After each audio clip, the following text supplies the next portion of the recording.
Hey everyone, Brian Bearable Traders here. It is Wednesday, March the 2nd, and this is the midweek video. Sorry I'm getting this out a little late, very late. I had quite a busy day here today. Couldn't get to it any sooner here. But let's go over the indexes real quickly and see how things have been going so far this week. And let's look ahead and try to figure out where things might be going for the rest of the week.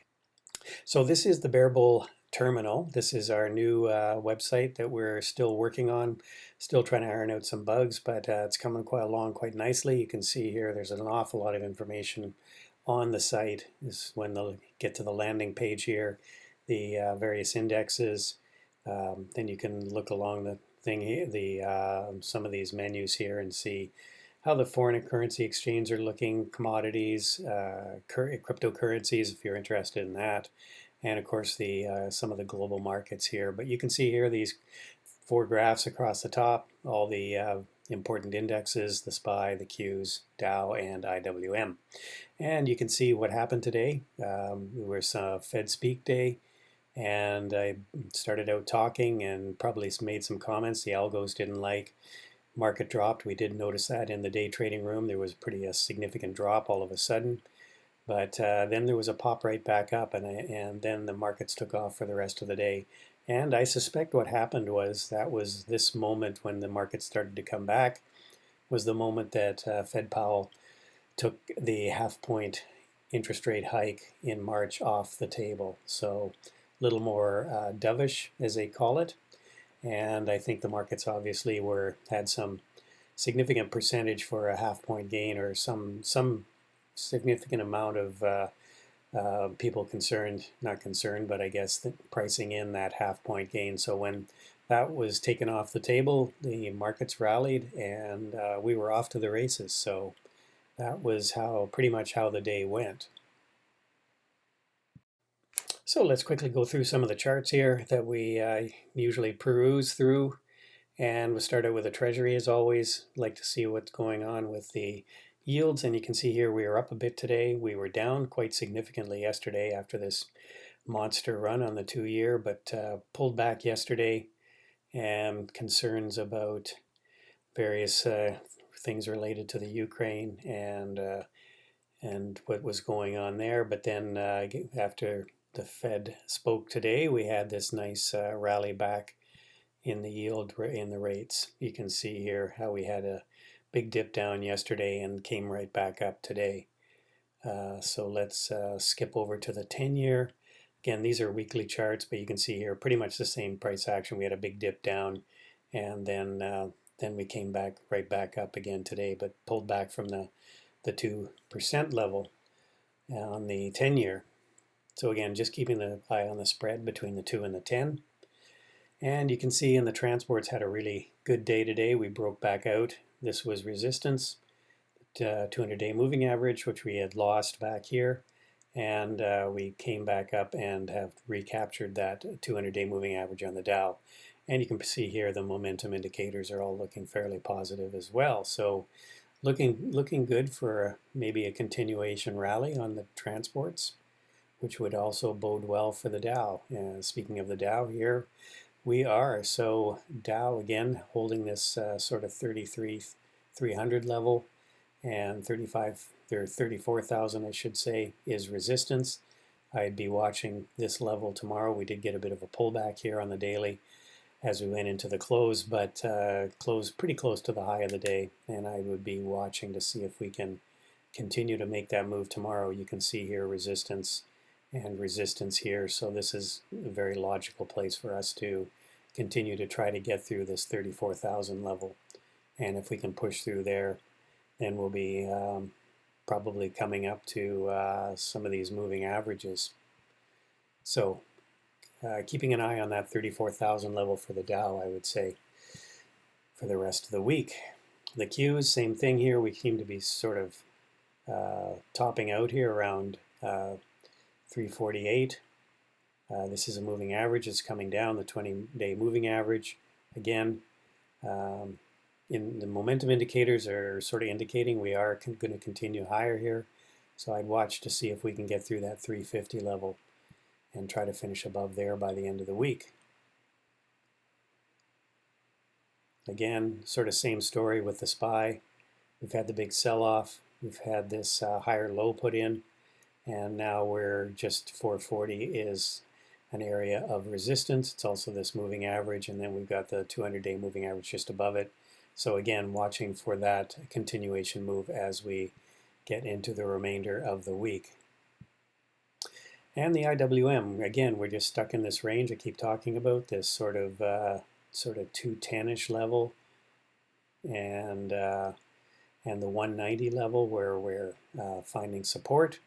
And again, we're sort of flirting with the upper band of this sort of trading range, and I'd just be watching to see how we finish out the rest of the week. The potential looks pretty good for us going higher. We're making a higher low on RSI and trending up.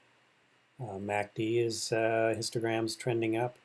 The stochastics are above 50, so again, the momentum appears to be to the upside. And hopefully we can get some decent good news out of the Ukraine situation, maybe some kind of a ceasefire. It would be really nice if Putin kind of gave up on this, but I'm not putting any hope on that, the invasion. But anyway, the VIX again dropping here on all the market rising today, which is not unexpected. And of course, we had a bit of a pullback here on the US dollar. Again, maybe hopes that something positive might be happening in Ukraine, but again, if we just revert to more bad stuff, it's dollar's probably going to go higher, and yeah, so gold will probably go higher as well. Speaking of Ukraine situation, of course, it's Bitcoin has been getting bid up based on some speculation about more use of it to hide funds and move funds around outside of the sanctions. And you can see here we had this nice pop back up to 45,000, which was prior resistance here, and even sort of back here in this area. So this obviously is a very significant area for Bitcoin. We had this big run. We're now getting a sort of a predictable pullback. We'll see if we can we'll retrace a similar pattern where we pull back, maybe take another run at it. And again, 45,000 will be a pretty critical level to either break through or, as we did here, reject again. Again, on a weekly basis, this actually doesn't look like a bad chart at all. The stochastics are turning up. RSI, again, making a higher low, turning up. So Bitcoin looking relatively positive.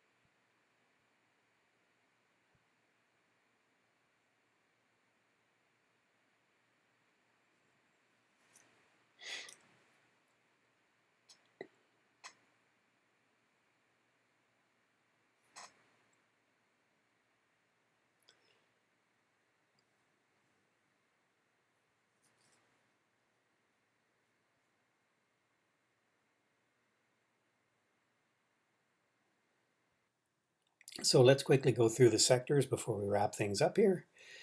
Again, discretionary, even though we've come back here and it looks like we're kind of at an area of resistance here and here, discretionaries are probably not the best place to be. We've got rising food costs, we've got rising fuel costs. If people are on a tight budget and they're starting to get stretched by buying things that they need to buy, then the discretionaries are usually the sector that they start to scale back and stop spending in. So I'm not sure if discretionaries at this point have much of an upside, particularly with gas prices going up and everything that gets transported. A lot of the stuff uses gas, so that just adds to the price of the products that land in the supermarkets. So I'm just not constructive on this sector at all. Communications, of course, a lot of big component of this is Facebook. It's been beaten up pretty badly, and doesn't looks like it's been just basically consolidating all week. And despite the fact we had a good day, not a great day for discretionaries.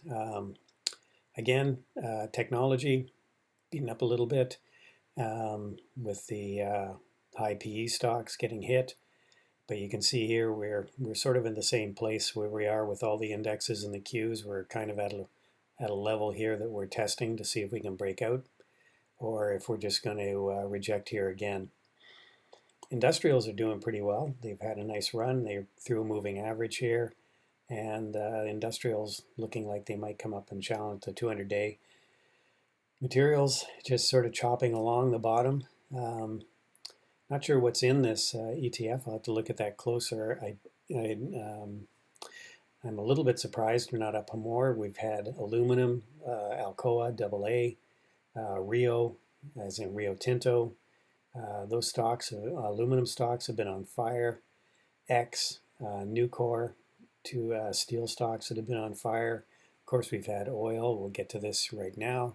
You can see here we had a big run up, period of consolidation on the energy sector. This is people like Exxon, Phillips 66, Chevron, big components in the energy sector, and they've had a couple of really nice days here breaking out. Staples, this is your safety trade. It's just kind of chopping sideways. Healthcare is actually looking pretty healthy too. It's actually breaking out on that chart. Utilities, again, another safety trade, challenging the 200-day moving average. And financials really just struggling here.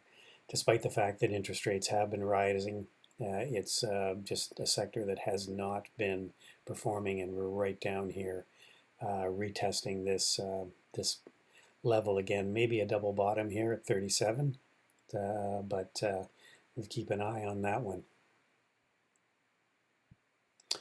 So here's what things are looking like right now. We're pretty much flat in the futures, maybe down a little bit on the NASDAQ, but oil is up here, and natural gas, gold's up a little bit. Silver's been performing well, so yeah, just keep an eye on those sectors. They seem to want to continue to go higher, especially with this conflict. And I think the rest of the week, a lot of it is going to be, driven by what happens in the Ukraine, unfortunately. And so it's best to kind of keep your position small. If you do have some swing trades, just stay in what's working. The metals like copper, aluminum, iron, and oil is continuing to be strong, but watch for any kind of easing intentions, and then these stocks will all fall back hard. So that's it. Hope you had a good day today, and 8 o'clock in the morning we'll be starting out our pre-market show with Jared, and then Norman Carlos taking us into the movers and shakers. That'll be opening up here on Thursday morning, and then we'll be, of course, trading the market open with our members at 9:30. So have a good rest of the evening, or good morning wherever you're listening to this. Bye for now.